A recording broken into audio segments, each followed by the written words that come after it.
Nilipofika hapa jioni, hiyo jana jioni, nikawa natoka kitchen naenda sitting room.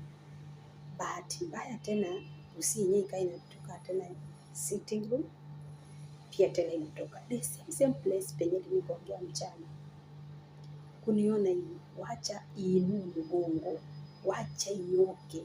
Nikaikemea kwa jina la Yesu Kristo. Ikaanza kunyoroka, ikatoa masauti, ikabadilika, ikafanya nikasema kai. Kumbe majini ni rili.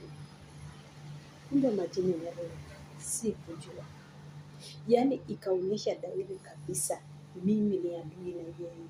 Alafu imezalisha tu uadui sasa kwa familia.